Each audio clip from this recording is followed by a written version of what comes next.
Salve, salve, pavilhões auriculares e globos oculares de plantão aqui neste podcast de nome Musicast. Seja muito bem-vindo, você que está aí em qualquer plataforma nos vendo ou nos ouvindo, fazendo aí seus corres, lavando louça, fazendo Cooper. Muito obrigado por estar aqui com a gente. Curta, compartilha, aquela velha máxima, né? Dá engajamento para nós aí se você nos dá essa moral. Aqui é um podcast feito para valorizar a música independente, primeiro aqui da nossa cidade, do estado, do Brasil, do mundo. Estamos aqui junto. Hoje eu estou recebendo um grande amigo, músico, compositor, um letrista foda. Nós vamos falar um pouco sobre a carreira dele aqui. Para você que não o conhece, que não nos conhece, a gente vai se apresentar direito. Estou aqui com meu amigo Marcelo Novaes. Satisfação, irmão. Prazer, irmãozinho. Tamo aí. Tamo junto. Aqui, vamos contar pro pessoal aqui, porque não tem como fugir, apesar disso aqui ser um papo descontraído, não tem como a gente fugir da velha máxima de se apresentar, falar um pouquinho do passado, o presente e o futuro. Você começou na música. Marcelo, pra quem não sabe, é o compositor, hoje líder, principal projeto seu, acho que da vida, né? A Marimbando, né? Hoje em dia, sim. Já teve outras paradas que nós vamos ficar sabendo aqui. Eu já sei de muita coisa, mas vou ficar sabendo de outras. Conta pra gente, você começou na música profissionalmente ali quase que com a maioridade, não foi? Profissionalmente ele por volta dos 18, 19 anos, né? Pois é. Mas antes disso já tinha tido outras bandas, assim. Já teve as bandinhas de garagem e tal. Com certeza. Mas comecei a trampar mesmo com música e fazer um dinheirinho e levar pra casa com uma banda que eu tive ali quando eu tava com 19, 20 anos talvez, que chamava Pirocóptero. Pirocóptero, que era o nome daquele pirulitinho que tinha nos anos Quem 80. é da nossa geração aí vai lembrar Era uma música para crianças inteligentes. Eu acho que todas as crianças são, né? Foi ótimo isso. A gente tentava... Obrigado por essa correção, ou por me fazendo entender, gente. Mas eu acho que a gente, mas assim, pegando esse gancho, eu acho que a gente levava em consideração a inteligência das crianças, sim, né? A gente não subestimava, assim, e tal. Eu não esqueço uma vez que eu tenho uma composição que chama Brincadeira é Coisa Séria. E aí eu rimo séria com pilhéria. Aí eu lembro que uma pessoa que passou pela banda falou assim, mas pô, você faz música pra criança e você usa pilhéria na letra?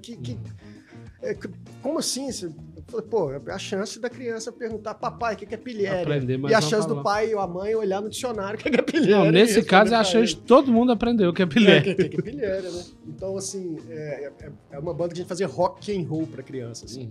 Fazia algumas versões de músicas que bombaram, que fizeram parte da minha infância também, que foi, assim... das primeiras coisas que eu ouvi foram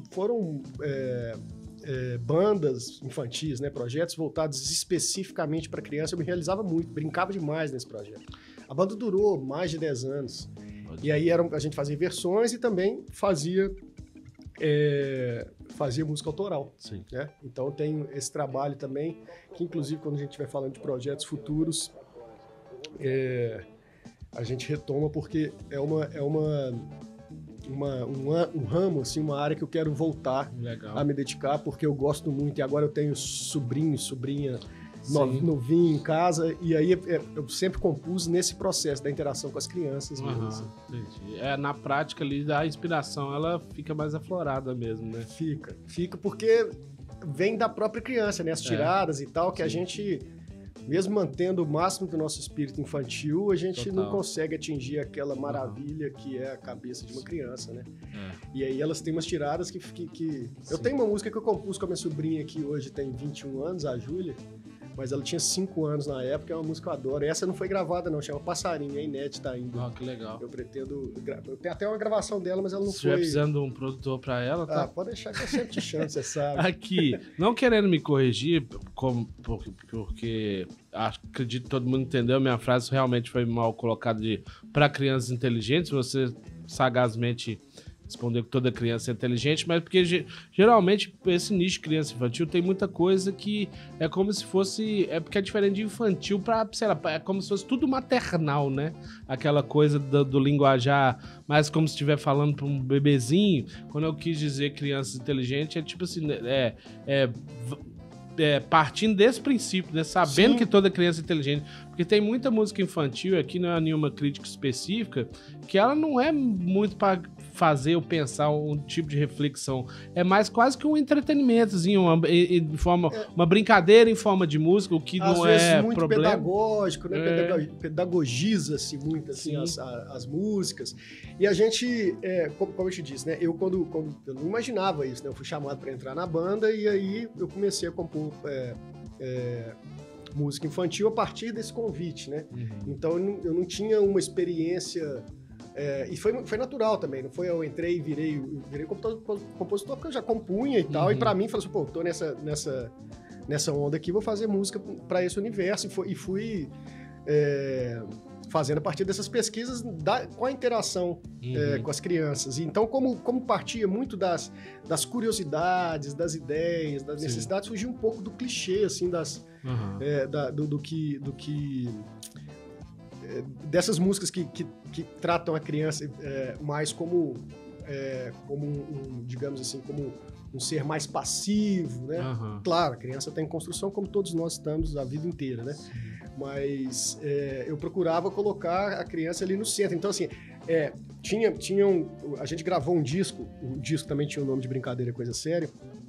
E para você ver, na época, esse disco nem tem ISRC, não tem nenhuma plataforma, ele só tem físico, tem até que promover isso. Foi um disco gravado super no fundo de quintal, assim e tal. Mas ele, pela crueza dele, ele cativava demais quem escutava, assim. Tem gente que até hoje é legal, né? Porque tem criança que ia... Até crianças que conviviam comigo, assim, na época, conviviam com a gente da banda, que hoje estão com 20 e poucos anos, até hoje recordam assim, do que era a experiência de estar no show do Pirocóptero. Essa era a grande questão. E o fato também de ser rock and roll, né, rock and roll, cara, a gente fazia show no Stonehenge. Sério, velho? Sério. É mesmo, velho. Eu lembro disso. Mas ao mesmo tempo você também já tocou nesses programas aqui de BH. Se eu não tô enganado, eu vi esses dias...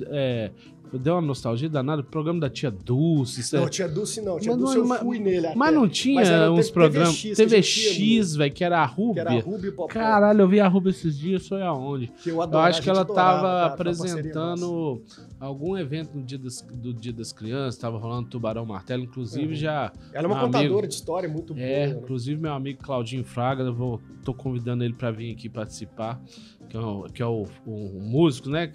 Do Tubarão Martelo. Do Tubarão Martelo. Uma das coisas dele é o mentor do Tubarão Martelo e tal. E aí tava a Rúbia lá, eu falei, na hora que eu tava lá, eu falei assim, nossa, se o Pirocóptero tivesse nativo, era o lugar que, assim, o sucesso... Eu encontrei com ele, não o conhecia. E aí a gente até começou a conversar, por você ser você e também a Michelle serem amigos em comum, né? Em comum. E aí eu falei pra gente conversar, lá no Matriz, inclusive, do Edmundo, da Andréia, salve.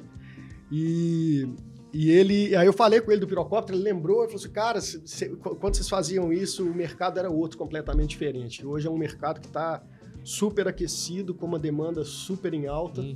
As coisas passam, né? O Pirocóptero ele ficou de lado por questões específicas da banda e tal, um projeto que eu tenho um super carinho, mas não é uma coisa que eu pretendo voltar com esse modelo. Mas eu pretendo voltar a fazer música para criança, colocar isso nas redes. Todos nós, assim, crianças de todas as idades, ficaremos felizes. Ô Marcelo, então, você, na sequência do Pirocóptero, como é que continua a sua... Porque pode ter sido paralelamente ao Pirocóptero ou não, mas assim, os outros projetos, o que te envolveu na música, já tinha o embrião da Marimbando? Como é que tá essa cronologia aí da sua arte? Então, eu já compunha bem antes do Pirocóptero, né?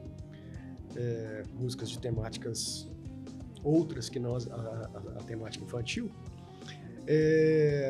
E eu fui acumulando uma série de composições e elas ficavam meio engavetadas. Inclusive, as pessoas mais próximas a mim, a minha companheira, a Lê, a minha mãe, principalmente. Minha mãe sempre foi uma grande incentivadora e ela falava assim, e assim, sempre que você é compositor também, você sabe, né? Você termina de fazer uma música, é uma coisa eu, pelo menos, eu fervilho, cara. Parece que eu viro uma pastilha de Sonrisal na água. Pode crer. Eu não consigo, eu preciso mostrar aquilo pra alguém próximo, né? Que vai saber, que me conhece e tal. Até pra falar, às vezes a gente faz uma coisa e a gente acha que depois a gente fala, não é tanto assim.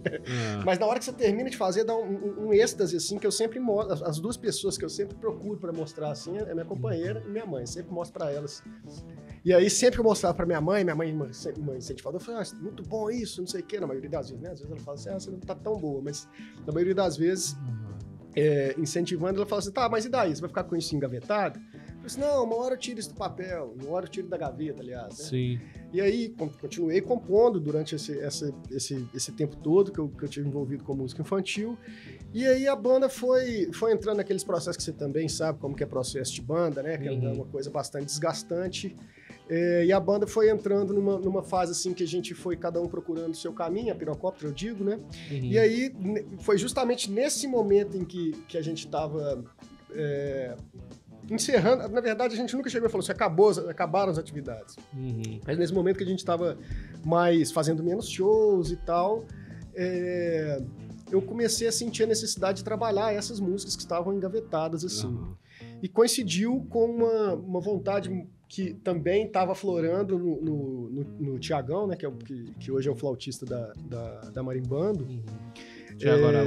Tiago Araújo, que eu conheci ele na escola, assim, e a gente ficou um tempo sem se encontrar, e aí quando ele... Marcelo, sem querer te interromper, para quem não está nos ouvindo aí, não sei se está dando para chegar até vocês aqui, porque esse áudio que vocês estão ouvindo pode estar mixado, porém parece que tá tendo uma guerra aqui do lado, tá tendo uma obra, tem alguém lavando um carro, espero que não esteja atrapalhando, nós vamos administrando esse barulho aqui junto. Desculpa, Marcelo, fala aí. Mas aí é isso, aí o Thiago, a gente tinha ficado muito tempo sem se ver, a gente se reencontrou. Eu acho que isso é um marco, assim, é uma coisa fortuita, mas é um marco de como que começou, como que essas composições começaram a ser colocadas para fora a partir da Marimbando. E aí ele ia casar, e aí a gente tinha se reencontrado há pouco tempo, ele falou assim, Marcelo, você não quer cantar no meu casamento, não? E ele organizou uma banda, assim, de amigos, para fazer uma cerimônia, que foi uma cerimônia mais íntima, assim, do casamento dele. E isso fez com que a gente começasse a fazer alguns ensaios na minha casa, aquela coisa de domingo, macarronada, cervejinha e tal. Isso era você, ele e... A princípio, ele, o Guilherme, um amigo também nosso da época de escola, que também é músico, mas não trabalha profissionalmente com música. A gente está até pensando em um projeto agora, depois eu falo sobre ele.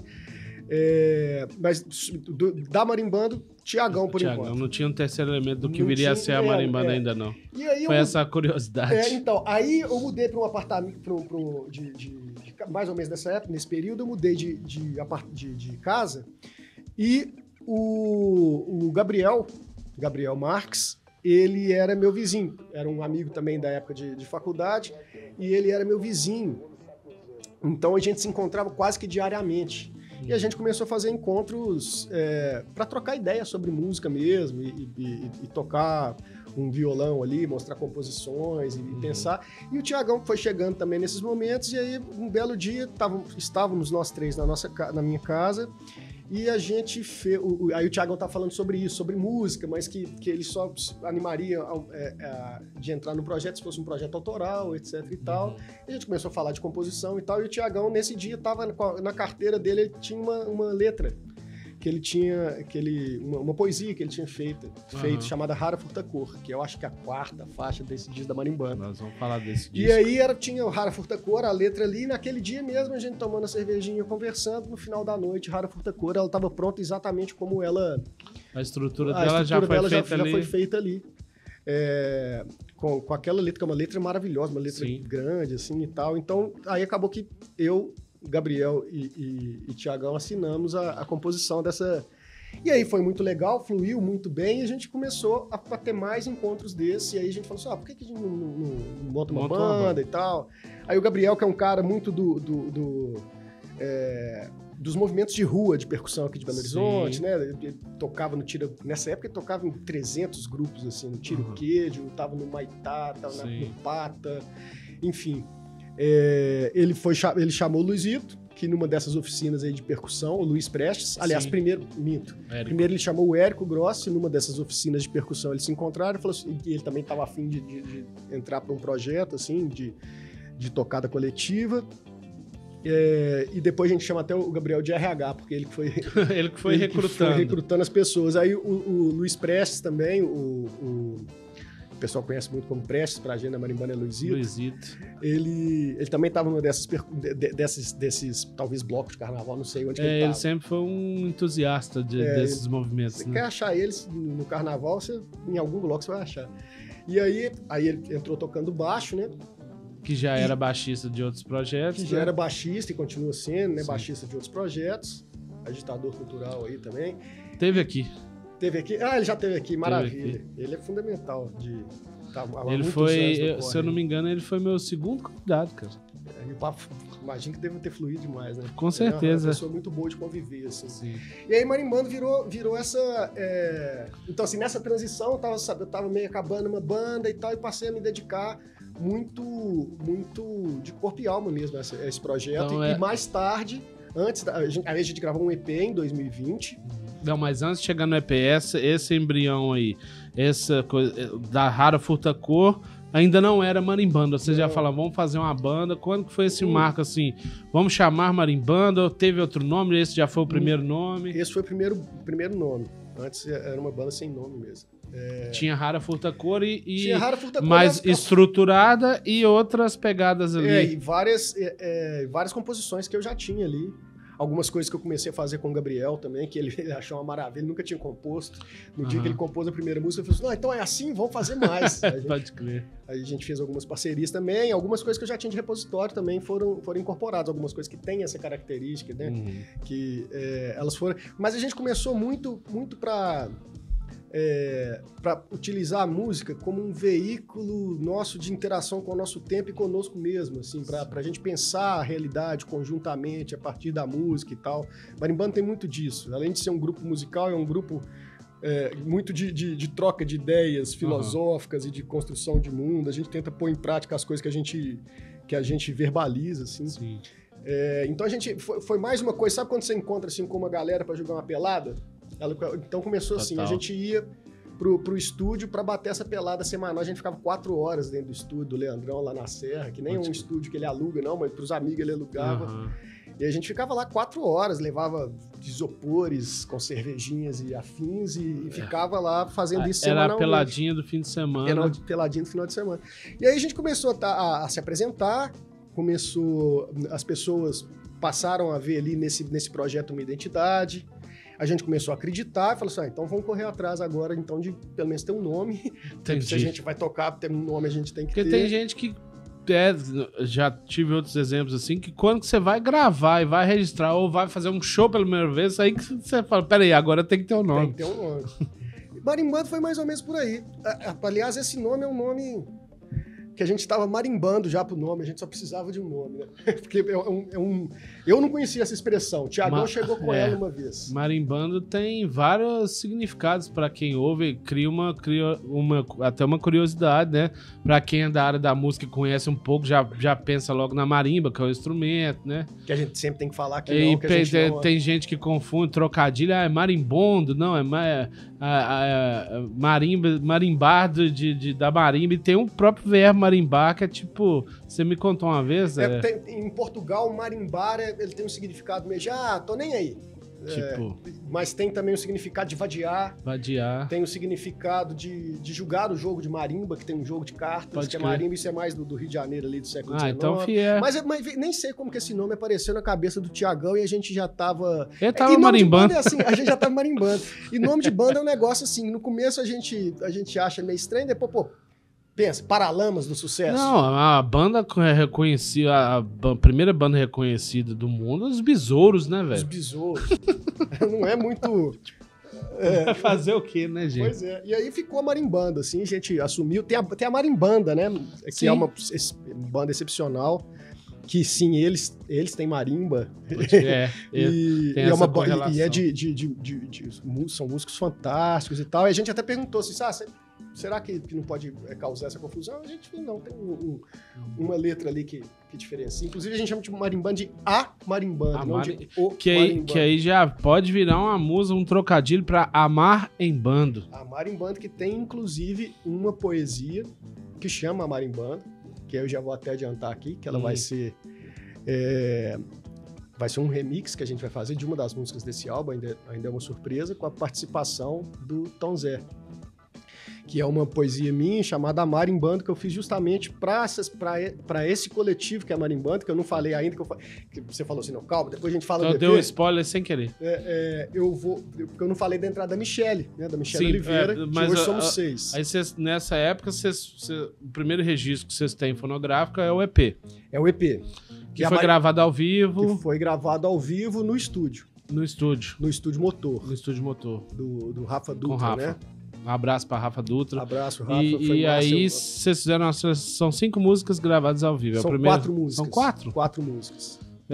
Gravadas ao vivo que foi naquele momento que a gente falou assim, não, peraí, então se a gente é uma banda e se a gente quer começar aqui uma carreira, a gente precisa de um material pra gente começar a fazer os corres, pra poder ter um portfólio pra apresentar. E na parada independente, a viabilidade melhor foi esse gravado ao vivo. Esse gravado ao vivo. A gente chegou num dia e fez as 4 músicas. A última música que eu gravei foi Varandeiro, que eu não sei a ordem que ela ocupa no EP. E toda vez que eu escuto, eu fico pensando assim, eu já tinha comido pizza. Assim. Faz 12 horas de gravação, então eu quando eu escuto, eu falo assim, aquele queijo ali realmente prejudicou. Não estava com a voz plena de um... Mas eu gosto, cara. Eu acho que assim, eu não recuso, assim, eu não... Qual que é a palavra? Perdi a palavra. Mas essa organicidade... Eu não rejeito, assim, nada do que eu faço. Não, essa organicidade desse contexto gravado ao vivo, cara, é isso. É como gravado ao vivo. O andamento muda e tal. Eu gosto disso. E aí foi quando a gente falou assim, eu tô falando isso pra falar do Amarimbanda, hein? Tô dando essa volta, eu costumo fazer isso. Tudo bem, nós estamos tudo em casa. Aí ela, em 2020, então, beleza, a Michele ainda não tava. Por que eu tô falando da Michele? Porque durante a pandemia... veio a pandemia. Em 2020, a gente já estava com esse disco gravado.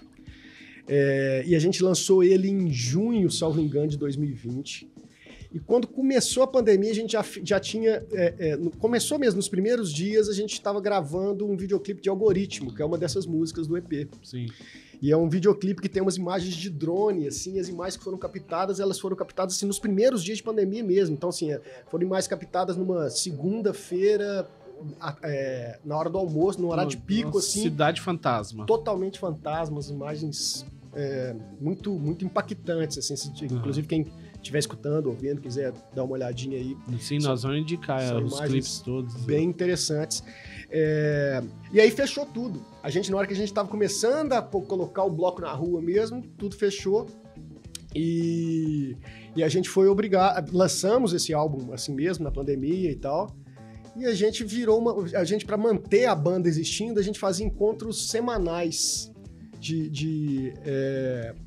por videoconferência, né? Sim. Então a gente ia planejando eventos futuros sem nem saber se o futuro existiria, né? Mas comecinho ali era só a esperança, né? E foi um grande suporte, cara, pelo menos pra mim. Eu acho que pra boa parte do pessoal também foi um suporte interessante a gente manter essa vida cotidiana, essa interação humana e essa interação de um projeto coletivo durante a pandemia. Isso foi uma coisa muito interessante. E esse disco ele foi um pouco concebido durante esse momento, né? Uhum. E aí, em determinado momento, um dia que eu estava bastante emocionado, assim, depois de uma dessas nossas conversas, eu fiz essa poesia chamada Marimbando, que foi dedicada a essa turma, né, que tá comigo, assim, na Marimbando, falando um pouco sobre isso, da vontade da vontade e da beleza dos abraços artesanais fora da tela, sabe? Dos sorrisos que a gente para além da fisionomia, quando você está perto, você consegue sentir a vibração de um sorriso, de um olhar, Então, a Marimbando fala um pouco sobre isso, e ela está acoplada ali em Apesar dos Pesares, nesse álbum esse nosso primeiro álbum cheio, né? E que a gente... Não sei se eu conto essa história já. Tem um recorde, porque esse programa aqui, ele passa rápido, né, gente? Eu não sei como é que a gente tá de tempo, eu conferi com a nossa produção aqui, mas nós já vamos quase caminhando pro final. Todo convidado que vem aqui dá vontade de a gente conversar mais, a gente meio que já combina uma parte 2, mas só pra cronologicamente ter esse recorte. Na pandemia, vocês meio que já tinham encontrado e planejado com a Michele a entrada dela na banda. Veio a pandemia, só pôde se efetivar em registro fonográfico foi nesse álbum aqui, O Tempo. Nós estamos aqui, ó, gente, ó, não sei se a câmera tá pegando aí, ó. Inclusive, nós vamos arrumar alguma forma de sortear esse kit que vem com um CD, um bottom e um adesivo da Marimbando. Até o fim, nos meses que você tá vendo, vai lá no Instagram do Musicast, @musicastbh, que a gente vai formatar uma maneira de sortear isso aqui para quem tá nos vendo e nos ouvindo. Aí, esse recorte pós-pandemia foi possível executar o projeto desse álbum Tempo, aí já com a participação da Michelle, porém, em termos de composição, com composições que já tinham sido meio que formatadas ou compostas, propriamente dito, na época que ela ainda não estava. Então ela contribuiu muito com o arranjo, com a participação dela em si, mas ela ainda não... porque a Michelle também é uma grande compositora, né? Ela ainda não pôs o dedo de compositora nesse álbum ainda, né? Ainda não. E essa é uma coisa que eu tenho insistido com a Michelle, assim. Eu ainda não compus nada com a Michelle. E tô muito afim de fazer isso. E a gente tá planejando isso há muito tempo. Michelle, vai vir pro próximo disco, então. Com certeza absoluta. Com certeza absoluta. Até porque a gente quer... Esse disco, então, ele tinha algumas coisas que eram compostas, então... Deve ter umas 2 ou 3 músicas aí que foram compostas na pandemia. Agora eu não tô com todas as músicas na cabeça, mas 2 ou 3 delas foram compostas especificamente nesse período. Canto pra Gaia, com certeza. Aspirar é uma outra música que foi composta nesse contexto de pandemia. Vamos falando desse álbum. Bicho, esse álbum aqui vocês vão ouvir, ó. Tá nas plataformas digitais todas elas. E o CD físico também, pra quem é cringe igual nós, pra quem é da velha guarda. Se é que você tem onde tocar isso hoje em dia, porque hoje em dia as pessoas não tem nem onde tocar isso aqui. Mas daqui a pouco vai virar hype de novo, como o vinil tá virando, cara. Duvido. Quer apostar? Eu vi uma reportagem ontem, não tem mais disco que amigo. Isso já tá obsoleto já, então, cara. Eu vi ontem uma... O vinil nunca teve obsoleto. Li uma reportagem... Nós vamos abrir um novo podcast com esse tema, gente. E você me convida, por favor, que me interessa demais. Porque eu vi ontem uma reportagem, não tem mais discos que amigos, Sim. Que em Londres parece que aumentou 30% ou 40% a venda de CDs no último ano, porque o vinil agora ele virou um artigo de luxo e as pessoas querem, os aficionados com música e tal, elas querem a materialidade. Sim. E que ela tá... se você pensar bem, o CD... Ele, claro, não tem a mesma sonoridade do vinil, mas é uma mídia física e ele tem ali o encarte. Eu falei que eu duvido, mas eu torço para quanto maiores meios de propagar a música, melhor. Cara, tá voltando a vender. A Décimos que abre o disco é uma música que foi arranjada pelo Bernardo Leitão. Ela foi encomendada por Bernardo Leitão. Foi encomendada, ele fez os arranjos, que virou a introdução. Esse disco, a gente tem que falar também, foi produzido aqui pelo nosso apresentador do podcast, Ricardo Cunha, que foi muito importante para o amadurecimento da banda, para muita gente estava entrando pro estúdio pela primeira vez, Sim. sabe? Então foi uma... A sua, não é? Você sabe, a gente já conversou isso em Sim. off. A sua presença coordenando o processo, né? Eu me sinto muito honrado, foi muito importante. Sempre um aprendizado foi muito valoroso para mim também. Gravado no estúdio Gifone. Gravado Gifone Macaca aqui. Já tô convidando eles aqui, mas é difícil tirar o homem de casa. Né? Eu chamei ele na chincha lá, o Gifone. Gifone que vai fazer também, ele e o Tobias, os Ressonantes, vão fazer o remix. É mesmo? Pode crer. Com a Marimbando na voz. Então vai somar Tom Zé de... eu tô curioso pra isso. Depois não dá mais spoiler, não. Sim. Só ver com a produção aqui, tá tudo certo aí? Beleza. Então vou dar o... Então aí décimos foi... a gente ficava falando... Só um parênteses aqui. A gente não vai... Eu não sei como é que tá. A gente não vai conseguir falar muito de todas as letras, não. Se tem alguma coisa falar do processo que você quer falar mais fora da Marimbando... A gente vai ter... Não tô querendo apressar, não. Mas vamos falar... Eu prefiro falar Marimbando. Então tá. Então, depois que a gente falou de décimos. Não sou ninguém sozinho. Esse vai dar trabalho pra editar. Eu posso ajudar lá junto, tá? Mas então... Aí depois... Décimos foi uma música, isso rapidamente, porque esse disco ele foi gravado com Projeto de lei. Projeto de lei do Fundo Municipal de Cultura de Belo Horizonte. Sim. E a gente escreveu para gravar 10 faixas. Sim. E a gente tinha escolhido essas 9 faixas, já estavam certíssimas, a gente ficou entre algumas músicas, a gente pensou em fazer uma versão, e aí eu falei assim, não, bicho, a gente precisa de uma vinheta de abertura, e a gente gostaria que o Bernardo tivesse uma participação ativa. Que já tem uma história com vocês, que já né? tem uma história com a gente, que o Bernardo Leitão, que é também do Roça Nova. Já convidei ele para vir aqui também, esse ano nós vamos articular. Puta compositor, eu falei assim, e ele tem E arranjador. E arranjador, e ele tem uma cabeça percussiva muito legal, e Marimbando tem essa pegada. Então a gente convidou para ele fazer essa vinheta que chama décimos, remetendo a essa partícula de tempo que a gente mede, né? Sim. Mas tem a ver também com ser a 10ª música. O pessoal no estúdio chamava de Lá Décima, Lá e depois eu lembro. Não é décimos porque... Esse disco tem participações especiais, né? A Rara Furta Coco foi a primeira música que você lê com letra do Tiagão, né? Tiago Araújo, que você compôs, fez a melodia. Acabou que no disco ela entrou com 2 participações especialíssimas, né? Especialíssimas. Sérgio Pererê, que dispensa apresentações, uma entidade da música brasileira. A Júlia Tizumba, Sim. e os dois dividiram os vocais, ficou uma coisa muito linda. E também a participação da Irmandade Estrela do Oriente, Sim. aqui de Belo Horizonte. Hoje eles estão lá no bairro Tupi, que fizeram, né, os 3 irmãos, assim, que são responsáveis, junto com a dona Efigênia, pela guarda, e o Jefferson Luan, a Ludmilla e o Jean Douglas. Sim. Eles fizeram as caixas de folia, né, de Congado. Então teve essa participação bem interessante, essas participações bem... somaram demais, assim, a sonoridade da banda.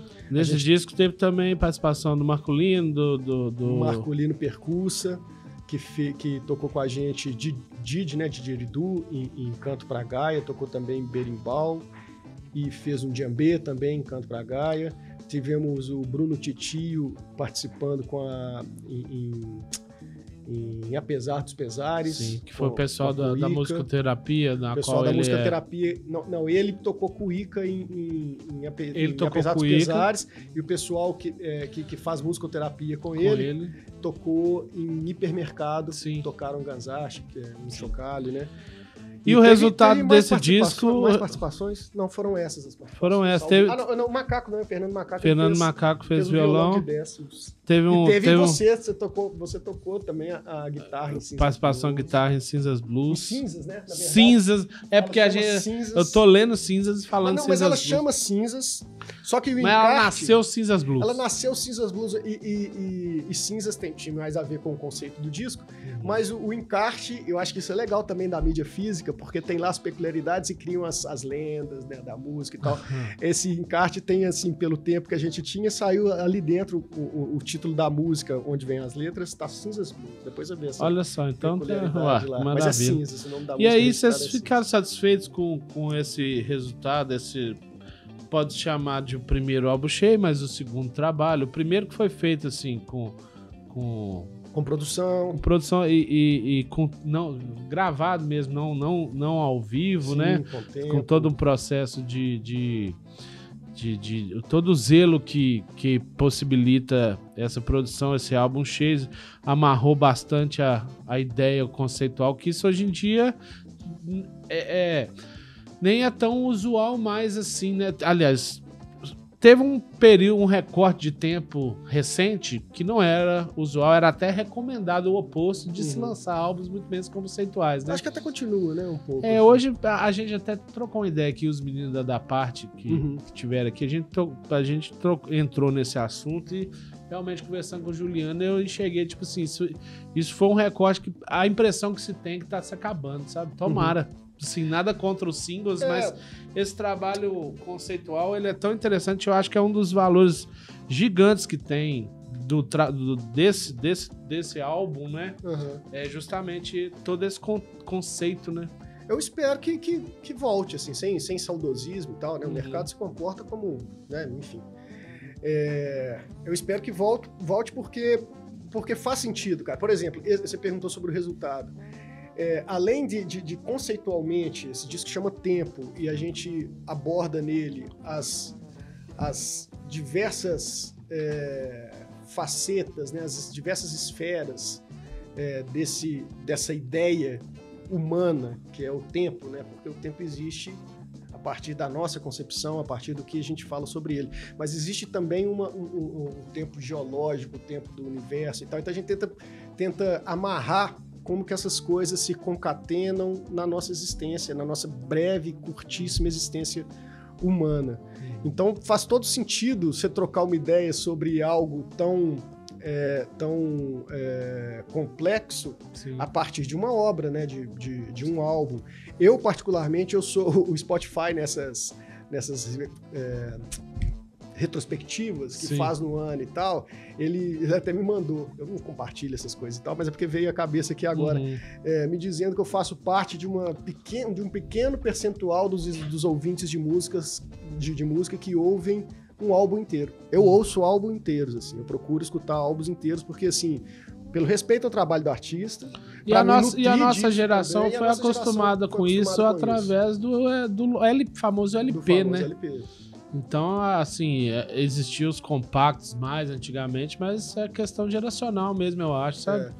É por isso que eu não fico me debatendo vai voltar ou não vai e tal, como fenômeno de massa. Eu só mais uma vontade fazendo. mesmo. Se você me perguntar como que eu vou continuar, Sim. pode ser que eu mude de ideia, né? De tudo que eu falei aqui hoje. Mas, por exemplo, eu pretendo, claro, talvez lançar um single ou outro de um próximo trabalho que a gente for fazer, mas certamente teremos um segundo álbum. Certamente não, a gente não sabe. Mas caso a gente continue juntos e tal, e a gente siga para um próximo trabalho, esse próximo trabalho certamente vai se configurar como um álbum. Maravilha. Eu, particularmente, não abro mão disso, não. Então, a gente está chegando no final já, gente. Já agradecer aqui este podcast. É uma parceria minha, Ricardo Cunha, com o curso de produção audiovisual do Senai.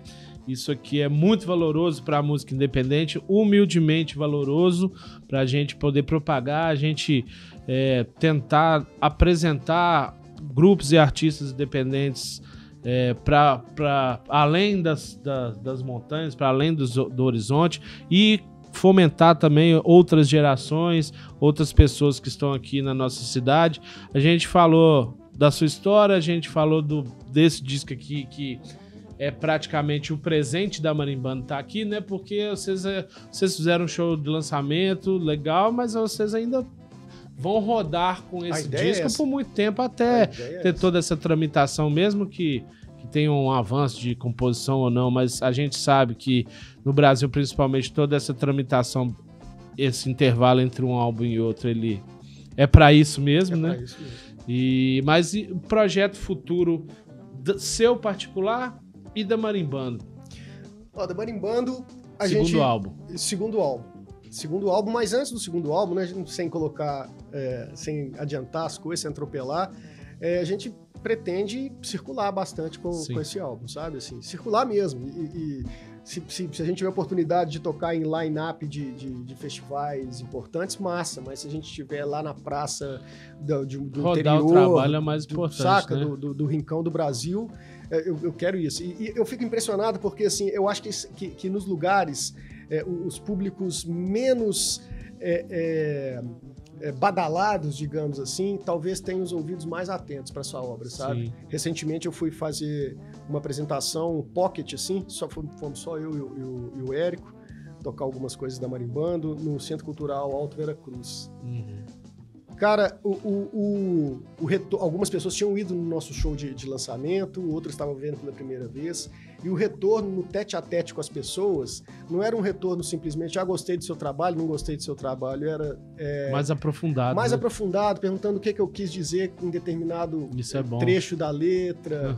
Uma senhora que teve no show de lançamento, ela veio me perguntar sobre um determinado aspecto da projeção que a gente fez, o que significava. Então, assim, eu dou... A gente da Marimbando, de maneira geral, mas eu falando por mim, eu dou muito valor para um ouvido atento, bem mais do que para centenas. Mas independentemente disso, contratantes, curadores de festivais, marimbando, gente. É massa, vocês que conhecem, façam favor de convidar, e vocês que não conhecem, façam favor de conhecer os seus projetos particulares. Nós começamos no início da nossa conversa, você pretende de alguma maneira retomar o Pirocóptero ou o Pirocóptero não, o seu trabalho de música infantil? Acabou assim, com a minha presença. Eu acho que o Vini, que é o batera, o seu lance então é mais a temática. A temática infantil. Isso eu tenho a vontade. Eu já voltei até a compor, inclusive, algumas coisas. Então eu ainda não tenho a configuração desse projeto, mas certamente em algum momento ele vai vir à tona aí. E nós vamos, a sua gaveta, pelo tempo, que eu lembrei da sua mãe que vão tirar os projetos da gaveta, a sua gaveta deve ter coisa suficiente pra você fazer um disco solo, hein? Eu penso nisso também, essa é outra coisa que eu ia falar, porque tem muita coisa que banda acaba tendo um determinado universo ali que se trabalha, de elementos musicais, mas de elementos temáticos também e tal. E eu tenho várias composições que não se encaixam necessariamente na marimbanda. Então eu tenho muita vontade de fazer um disco de samba, que eu tenho alguns sambas assim compostos, e independente disso, eu tenho essa perspectiva de colocar essas músicas num trabalho solo, mais numa perspectiva de poder dar um pouco mais a minha cara e não uma cara de banda pro projeto, sabe? Não numa coisa individualista, egoísta e tal, mas numa forma de tem algumas coisas que são mais de outras vertentes mesmo, sabe? A gente eu tenho vontade de fazer um disco mais rock também, sabe? Eu então rock. A inspiração tá mil. Projetos. Como que eles projetos virão. Mas virão. A gente dá. É difícil, né, cara? Concretizar essas. Não é fácil. Assim, ainda mais eu acredito que você se identifica comigo, assim como eu identifico com você. A gente é muito instigado a compor, a criar, mas a gente ainda não é o gestor da própria carreira, como hoje em dia essa propagação pede. Por exemplo, nós dois somos dois caras super low profile nas redes sociais, que quase que é a obrigatoriedade de você poder se mostrar, não é nem se vender, não, é se mostrar. Então, existe ali uma maneira de estimular os algoritmos e tal. Nós estamos precisando fazer um curso de marketing digital. Essa é uma barreira que eu tô precisando quebrar. Tô até pensando, meu Instagram é fechado, cara. E eu ia te falar, se você se sentir vontade, passar seu Instagram pra galera. Meu Instagram pessoal é Marcelo PS Novaes. Marcelo PS Novaes. PS de Paulinelli de Souza é PS Novaes. Marcelo PS Novaes.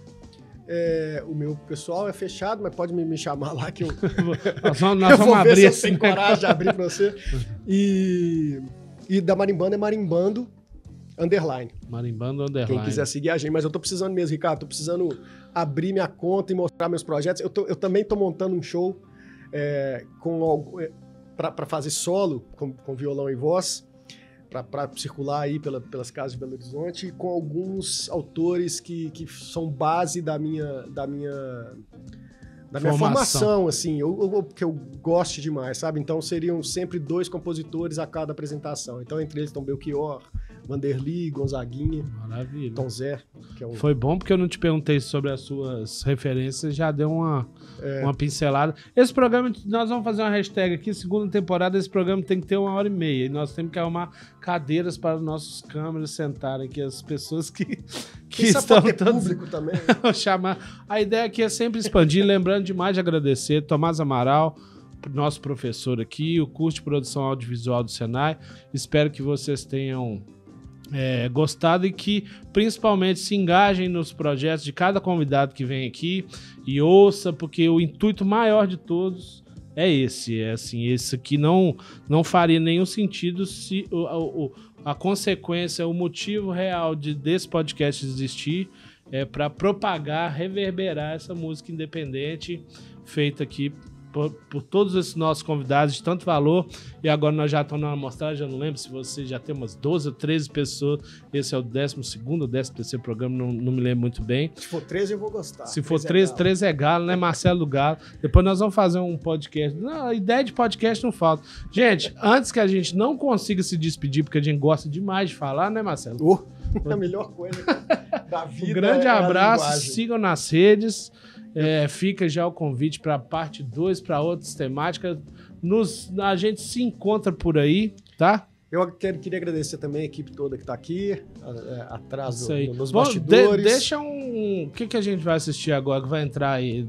Para quem está no YouTube, a gente já vai pôr junto o link aí, para quem está nas redes pros cortes. Tem o clipe da Marimbanda ou alguma outra coisa que você quer? Eu acho que o clipe é legal, né? Colocar o clipe de algoritmo é bem legal. Então, você fala aí pra nós. Vocês vão ficar com o clipe de algoritmo de Marimbanda. Então, muito obrigado. Antes de mais nada, vida longa e sucesso ao podcast. Tô doido pra ele já ir ao ar, pra eu escutar os programas anteriores. Uma satisfação enorme estar aqui. E então, agora, espero que vocês gostem. Fiquem aí com o videoclipe de Algoritmo. Isso aí, Marimbanda Algoritmo. Gente, até a próxima. Um beijo e um abraço. Obrigadão. Sina da beleza, nó de tristeza, da chuva bravia que insiste em cair. O mundo está a ruir, procuro um abrigo aonde ir. Se estou a existir, qual nó da beleza da sina tristeza, que minha esposa ruir, a cair, levantar, desatar. O nó degradante pra poder respirar, aspirar, aspirar, aspirar, aspirar, aspirar, aspirar. Existências utópicas, singelas, qual toquinha aquarela. Poder cantar, poder se amar, poder juntar, se entregar, a Deus dará. Saber que gente é diferente, é mais que um, que em cada um a arte habita e liberta. A arte habita e liberta. Sina da beleza, nó de tristeza, da chuva bravia que insiste em cair. O mundo está a ruir, procuro um abrigo aonde ir. Se estou a existir, qual nó da beleza da sina tristeza, que minha esposa ruir, a cair, levantar, desatar. O nó degradante pra poder respirar, aspirar, aspirar, aspirar, aspirar, aspirar, aspirar. Existências utópicas, singelas, qual toquinha aquarela. Poder cantar, poder se amar, poder juntar, se entregar, a Deus dará. Saber que gente é diferente, é mais que um, que em cada um a arte habita e liberta. A arte habita, inspira e nos liberta.